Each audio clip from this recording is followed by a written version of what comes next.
Hej ljudi! Danas u seriji Pokreni biznis pričamo o tome kako možete otvoriti svoj obrt online putem sustava e-građani u Hrvatskoj. Ovo je jako jednostavno i doslovno vam treba 5 minuta za otvaranje svog obrta. Ali pokrivamo i one korake nakon toga. Dakle, što birokratski trebate pokriti kako bi vaš obrt mogao normalno poslovati i kako to konkretno napraviti. Detaljan vodič stiže, nastavite gledati.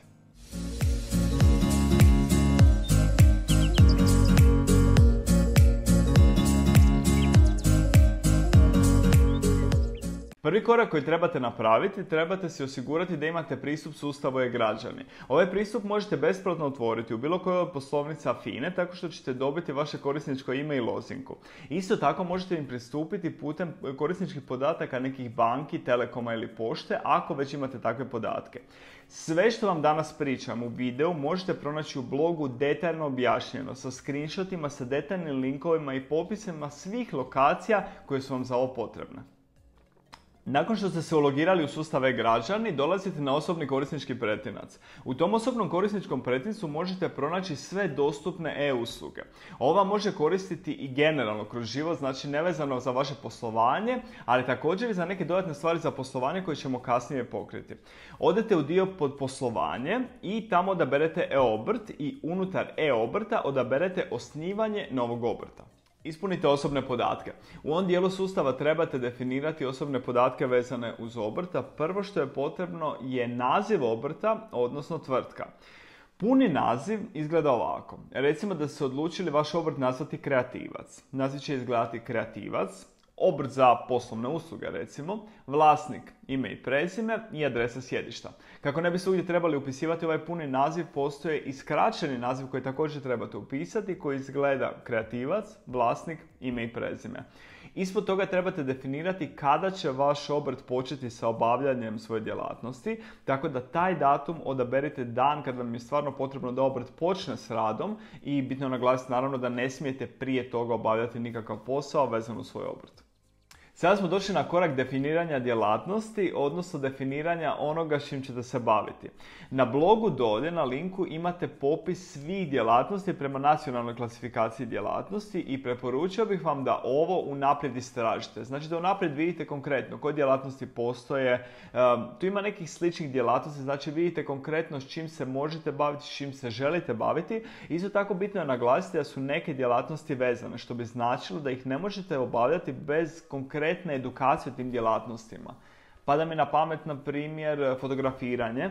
Za fotografiranje morate imati neku konkretnu edukaciju da bi vam to mogla biti djelatnost i da bi se s tim mogli baviti u sklopu svog obrta. Jednu od djelatnosti birate kao pretežitu, a ostale djelatnosti upisujete dodatno kako bi se mogli baviti s njima u sklopu svog obrta.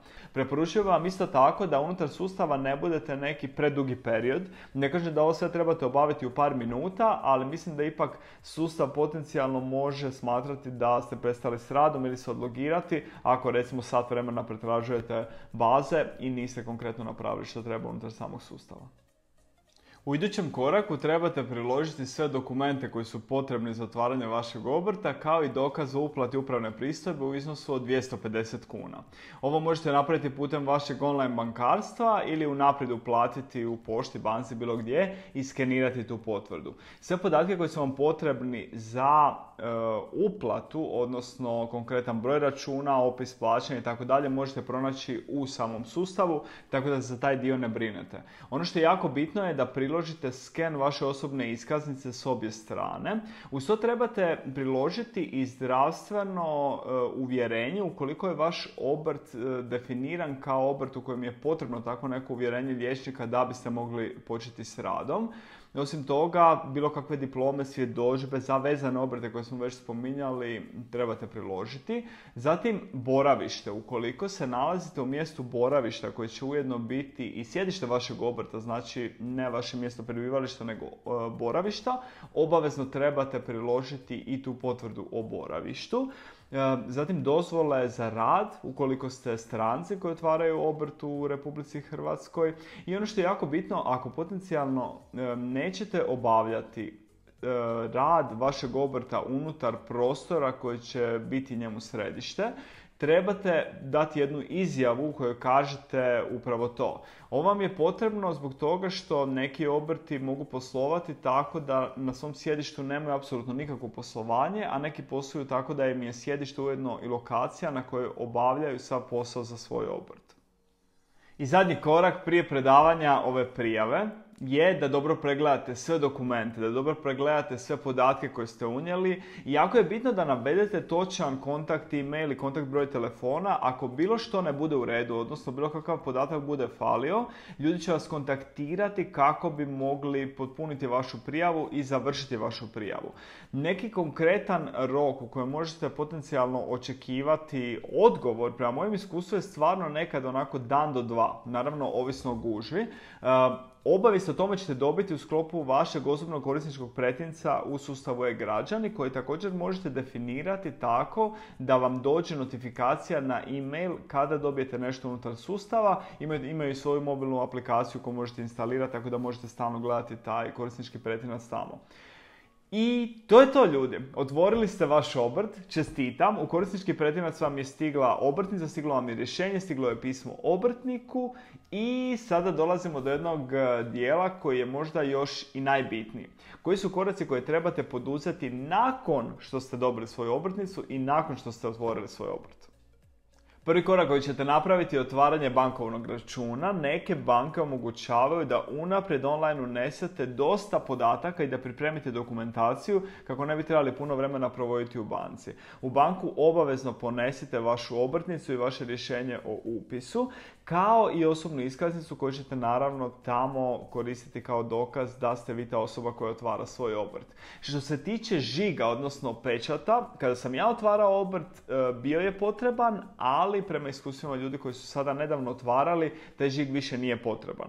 Vezano uz neke kasnije institucije koje ćete koristiti, potencijalno vam žig treba i ne treba.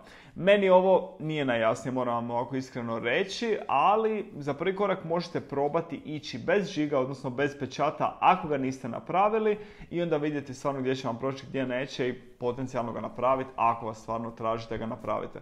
Znate kako je to, nekad stvarno ovisi o tome kod koga dođete na šalter, a ne o tome potencijalno što je najjasnije kako treba tako nešto napraviti. Nakon što ste otvorili svoj račun u banci, dobijete jedan papir koji se zove potpisni karton koji će vam trebati u ovom drugom koraku. Zatim u roku od 24 sata trebate otići na Hrvatsko mirovinsko osiguranje, odnosno HZMO, i tamo trebate predati dva obrasca, M1P i M11P. Bitno je naglasiti i to da su sve ove upute definirane na način na koji ja vodim svoj obrt, odnosno kako sam ja otvorio svoj obrt. A to znači da sam otvorio obrt u kojem imam paušalno oporezivanje, takozvano popularni paušalni obrt, ali isto tako da sam ja jedini zaposleni u svom obrtu i da mi je to jedino mjesto rada. Dakle, neki koraci su malo drugačiji ukoliko imate već poslodavce i otvarate obrt sa strane, tako da dobro pripazite što vam je potrebno napraviti u tom slučaju. I naravno, ja ovo sve radim dobronamjerno. Ja vam pričam svoje iskustvo i iskustvo ljudi koji su otvarali obrt i kojima sam ja potencijalno pomagao, ali ja nisam stručnjak za ovo područje. Vi ako otvarate obrt, sami ste odgovorni za svo poslovanje vašeg obrta, tako da molim vas, sve istražite, mogu se promijeniti zakoni, mogu se promijeniti neke procedure od izlaska ovog videa i bloga, tako da je jako bitno da budete pripremljeni i da se sve unaprijed istražili. Osim potvrde o kojoj sam vam prije pričao, dakle o potpisnom kartonu iz banke, u mirovinsko također nosite svoju obrtnicu, svoje rješenje, kopiju osobne iskaznice. Također je nekad potrebno donijeti i potvrdu o OIB-u koju isto tako možete izvaditi iz sustava e-građani. Možda vas stvarno ništa ne košta da unaprijed izvadite tu potvrdu kako bi je imali već spremnu, da ne morate potencijalno, ako vas traži tu potvrdu, negdje odlaziti i opet se vraćati tamo i tako gubiti vrijeme. Provjeriti da li vam je potrebna prijava na Hrvatsko zdravstveno osiguranje, odnosno HZZO. Meni osobno nije trebala. Čuo sam da u nekim gradovima nije isto kao u Zagrebu, dakle da je potrebno stvarno otići tamo s obrascem o prijavi. Tako da provjerite, pitajte prvo na mirovinskom i potencijalno onda provjerite nakon par dana i sa zdravstvenim da ste sigurni da ste poslali tu prijavu kako ne bi kasnije ispalo ste potencijalno u nekom prekršaju jer niste predali određeni obrazac koji je potrebno predati. Prije ovog koraka, koji je jako bitan korak, je bitno da se odlučite na koji način želite oporezivati vaš obrt. Kao što sam već naglasio, sve što pričam vezano uz obrt koji ima paušalno oporezivanje ili paušalni obrt.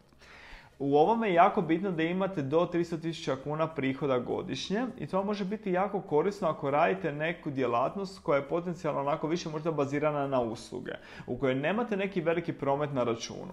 Kod paušalnog obrta će vam se gledati od strane porezne sav prihod koji vam je došao na račun. Dakle, nemate nikakvog priznavanja troškova i sasvim je nebitno da li ste vi potencijalno, trgovina koja je kupila puno proizvoda i njih platila i na kraju ostala uz maržu od 20%.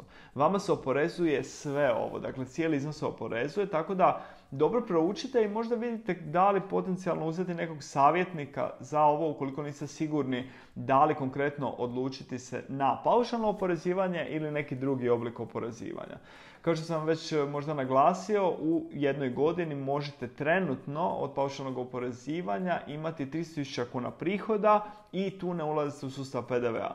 Vođenje knjiga je puno jednostavnije nego u nekim drugim sustavima i zato se puno ljudi isto odlučuje za ovaj oblik oporezivanja.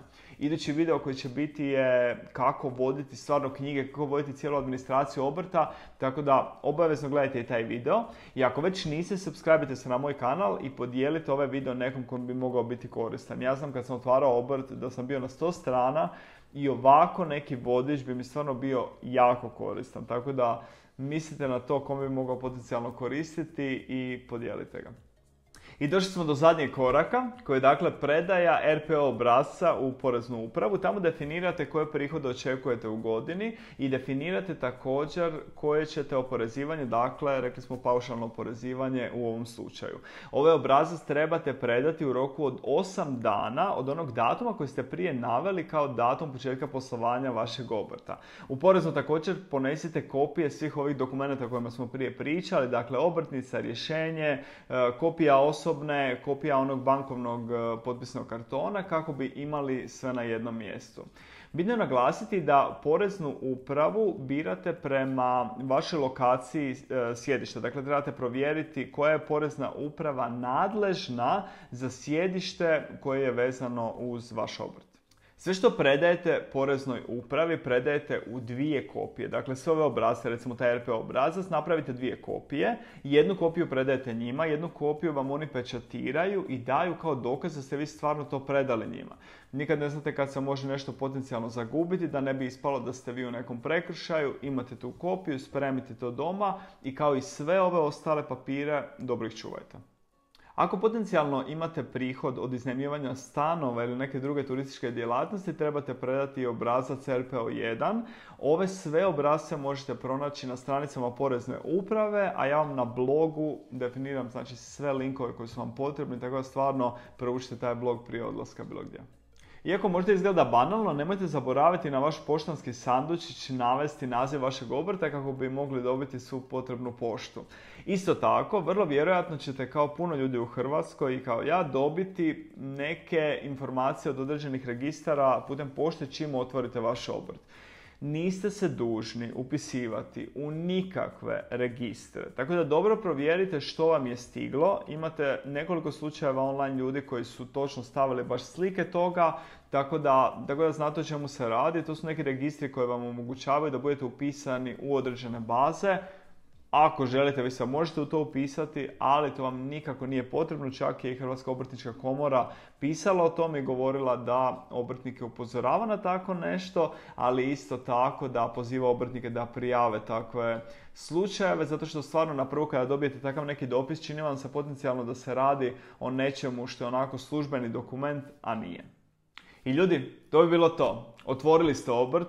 Prošli smo kroz cijeli sustav e-građani koji će vam koristiti i kasnije. Napravili ste sve što je potrebno prema poreznoj, prema mirovinskom, prema banci.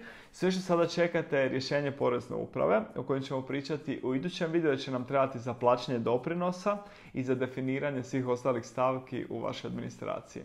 Nadam se da vam se ovaj video svidio. Ako je, lajkajte ga i podijelite osobama kojima će biti zanimljiv. Hvala vam.